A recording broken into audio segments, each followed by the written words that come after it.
TSPSC paper లీకేజీపై sitting జడ్జితో విచారణ జరిపించాలని BJP central జిల్లా అధ్యక్షుడు గౌతమ్ రావు డిమాండ్ చేశారు. అంబర్పేట్ నియోజకవర్గం పరిధిలోని నల్లకుంట ఫీవర్ ఆసుపత్రి కూడలిలో పార్టీ నాయకులు నిరసన దీక్ష చేపట్టారు. ఈ సందర్భంగా ఆయన మాట్లాడుతూ నీళ్లు నిధులు నియామకాలు అని చెప్పి గద్దెనెక్కిన కేసీఆర్ 25 లక్షల మంది నిరుద్యోగ యువతను వంచించి పబ్బం గడుపుకోవడం ఎంతవరకు సమంజసమని ప్రశ్నించారు. మంత్రి కేటీఆర్ని కేబినెట్ నుండి బర్తరఫ్ చేయాలని, టీఎస్పీఎస్సీ ఎగ్జామ్స్ రాసిన ప్రతి ఒక్క విద్యార్థికి 1 లక్ష చొప్పున పరిహారం చెల్లించాలని డిమాండ్ చేశారు. కార్యక్రమంలో పార్టీ గద్వాల జిల్లా ఇన్ఛార్జ్ వెంకటరెడ్డి, కార్పొరేటర్లు, కార్యకర్తలు పాల్గొన్నారు.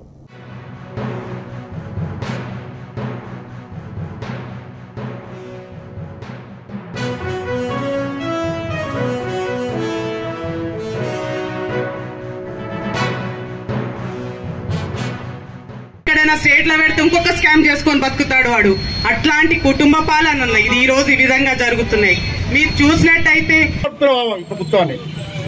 ఈ ప్రభుత్వం నడుపుతున్నప్పుడు దానికి బాధ్యతగా నువ్వు తప్పకుండా దానికి బాధ్యత వహించాలా. దానికి బాధ్యత వహించి నువ్వు బాధ్యత నుంచి తప్పుకోవాల్సిన బాధ్యత నీ మీద ఉంది. ఈ తెలంగాణ ప్రజలు ఏదైతే నీళ్లు నిధులు నియామకాలు చెప్పారో ఆ నియామకాల గురించి నువ్వు ఈరోజు సరైనటువంటి చర్యలు తీసుకోకుండా ఇక్కడ ఉన్నటువంటి యువతను వంచుకుంటూ ఇక్కడ నిరుద్యోగులను కష్టపెడుతూ నువ్వు పబ్బం కట్టుకుంటావంటే అది నీకు దక్కదు అని చెప్పి మేము చెప్తా ఉన్నాం. ఇక్కడ నీళ్ల గురించి మాట్లాడతావు. ఇప్పటికీ హైదరాబాద్ లో సరైనటువంటి త్రాగునీరు ఇవ్వలేనటువంటి పరిపాలన యొక్క మున్సిపల్ శాఖ మంత్రి ఆధ్వర్యంలో జరుగుతూ ఉంది. ఇప్పటికీ బస్సులలో డ్రైనేజ్ వాటర్ కలుషితమైనటువంటి వాటర్ ఈ యొక్క హైదరాబాద్ ప్రజలకు అందిస్తా ఉన్నాం. ఎక్కడ నీ నీళ్లు ఎవరికి ఇచ్చావు? త్రాగునీరు ఇవ్వలేనటువంటి ఈ ప్రభుత్వమైనా అని చెప్పి నేను అడుగుతా ఉన్నాను.